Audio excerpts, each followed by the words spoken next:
Luxury life కోసం వరుస దొంగతనాలకు పాల్పడుతున్న దొంగను అరెస్టు చేశారు సంగారెడ్డి జిల్లా అమీన్పూర్ పోలీసులు.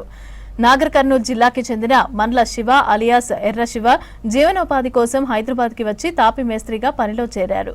ఈ క్రమంలోనే వ్యసనాలకు అలవాటు పడి దొంగతనాలను మొదలుపెట్టాడు. పగటిపూట తాళం వేసి ఉన్న ఇళ్లను టార్గెట్ చేసి చోరీలు చేశాడు. ఇటీవల గాంధీగూడెం, బందంకొమ్ము, బీరంగూడ ప్రాంతాల్లో వరుసగా 3 ఇళ్లలో చొరబడి నగలు అపహరించాడు. బాధితుల ఫిర్యాదుతో కేసు నమోదు చేసిన పోలీసులు నిందితుడిని అరెస్టు చేసి అతని నుంచి 45 తులాల బంగారం, 10 తులాల వెండిని సీజ్ చేశారు. ఒక అమీన్పూర్లో గత 3 నెలలలో 3 పెద్ద అఫెన్స్లు అయినాయి, కంటిన్యూగా అవుతున్నాయని చెప్పి ఈ టీము అక్కడ ఫోకస్ చేయడం జరిగింది అమీన్పూర్ పోలీసులతో కలిపి.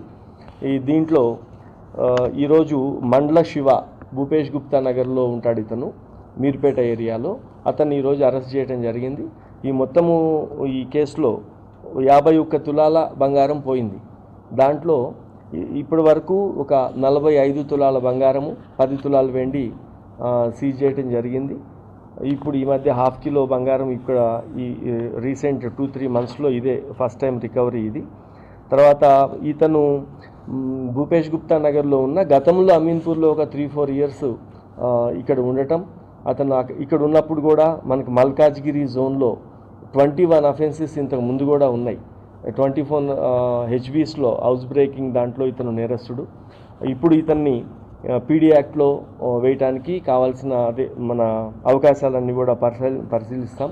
దీంట్లో ఈ 45 తులాలు కాక మిగతా ముత్తూట్ ఫైనాన్స్లో పెట్టారు, అది కూడా రికవరీ చేసే ప్రయత్నం చేస్తారు లీగల్గా. ఈ అఫెన్స్కి వాడిన స్కూటీ, ఆ రాడ్ని ఇతను